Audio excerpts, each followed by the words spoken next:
Let's talk about windows, or more specifically, their relationship to a home or an addition to a home.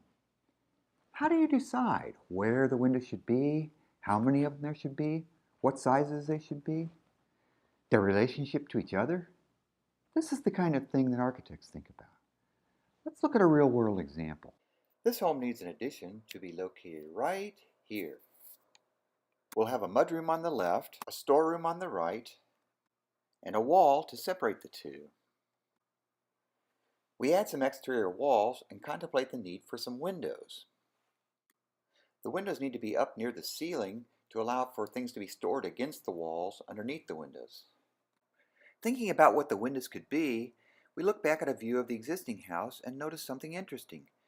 Many of the features of the house exist in groups of three. 3 equal spaces between the columns of the carport. 3 equal-sized square windows. 3 more equal-sized openings here. And finally, a group of 3 more windows here. Aha! This three-peak concept could provide the basis for establishing a pattern of windows in the addition. One solution would be to replicate the existing windows in the new wall. To allow more light, the windows could be made a little wider. But the problem with either of these options is that they're discriminatory. The room on the right will get twice as much light as the room on the left because it has 2 windows instead of just 1.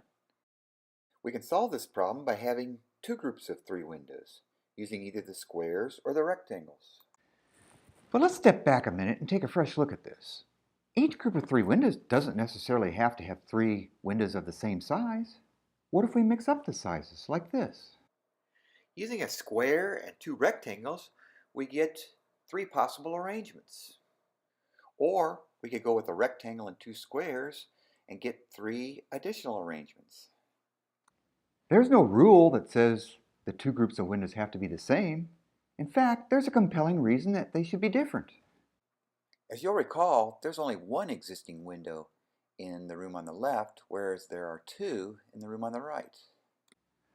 Why not express this idea with our new groups of windows? Here's the arrangement I've chosen. In the mudroom, the relationship is very direct. The new square window is placed directly across from the existing square window with the 2 rectangular windows off to the side. In the storeroom on the right, which has 2 of the 3 original windows, the situation is a little more complicated and the reasons for arrangement of the windows a little more abstract. Conceptually, the 2 equal-sized square windows morph into 2 equally sized rectangular windows. What was originally a space between the 2 existing windows now becomes the square window in the new arrangement. The 2 groups of windows are similar in that they both consist of 1 square and 2 rectangular windows, but they're different in their arrangement of the windows in order to reflect the 2-to-1 relationship of the existing windows. So there we have it. The design is complete. The 18th century writer Goethe once said that architecture is frozen music. If that's the case, our house is a waltz. But we've jazzed it up a bit. We've created a little syncopation. We've turned this house into a tango. You may be thinking by now, why go to so much effort over a few windows? And in a mudroom and storeroom, no less. Why bother? But because this house will probably be here for a long time, the lives of the occupants interacting with it on a daily basis, if it makes the experience of going about their day even a tiny bit better, then it was worth it to me as an architect to have given the matter this much attention. If it makes a difference to them, it makes a difference to me. If it makes a difference to you, then an architect could probably be helpful.